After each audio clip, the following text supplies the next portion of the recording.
Hi there, and welcome to Feeling Better. I'm Dr. Betsy Bennett. I'm a clinical health psychologist, and this is the place to come for tips and tricks for getting the most out of life, no matter what disease you might be living with.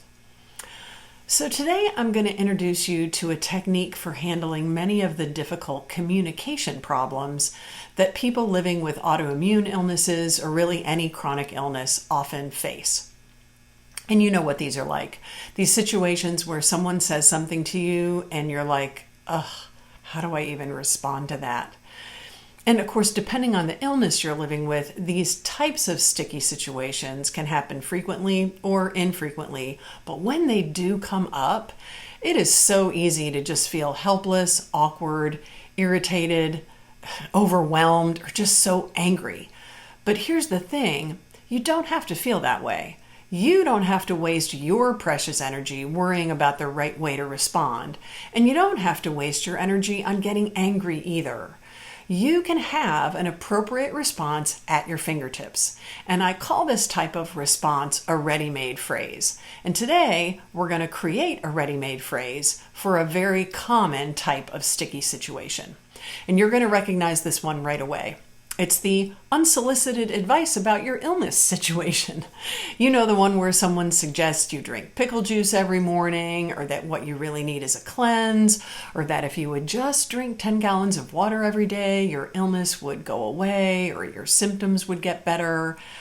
You know, here's the thing. Before we get to creating your ready-made phrase for this kind of situation, there are a couple of things you need to know up front. First of all, usually when people offer advice, they're doing it for themselves. Now, this doesn't make it a bad thing. I'm offering you advice, right? I mean, true. But I acknowledge that this is really as much for me as it is for you. I enjoy seeing people benefit from the knowledge I share. It's a win-win. You feel better, hopefully, and I feel better. So just know that.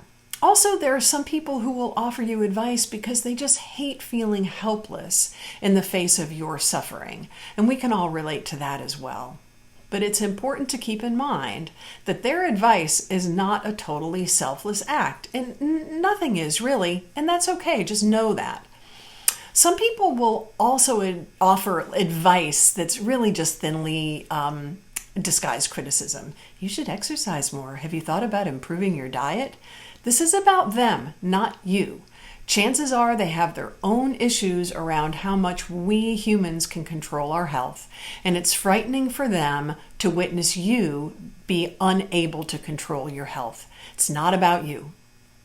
So now that you understand where that advice is coming from, you know that engaging in a conversation about this unwanted advice probably isn't going to get you anywhere. Whatever this person's issues are with illness and health, you're not going to fix them. Your goal is to move the conversation along with a minimum of conflict and a minimum of energy expenditure. So let's create your ready-made phrase. Number 1, say something that acknowledges that you've heard and understood the advice. Number 2, end with an action you're going to take or you've already taken. Number 3, be ready with a conversational pivot to avoid further discussion about the suggestion. Make it a question about the other person because most people love to talk about themselves. I do, I admit it. It could be this. Increasing my exercise. I'll discuss that with my doctor. Now, tell me about your new apartment. Are you getting settled in? Or this. Pickle juice. I haven't heard that before. I'm going to ask my doctor about it. Now tell me, how's your boyfriend's new job working out? Does he like it? That's it. There's no awkwardness. Conversation's on to a new topic. One final note. This technique assumes that the relationship you have with this person is a relatively distant one.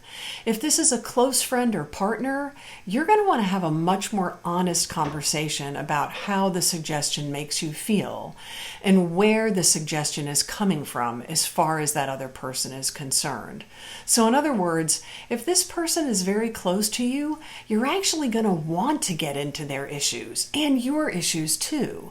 Because that's what emotional intimacy and emotional closeness looks like.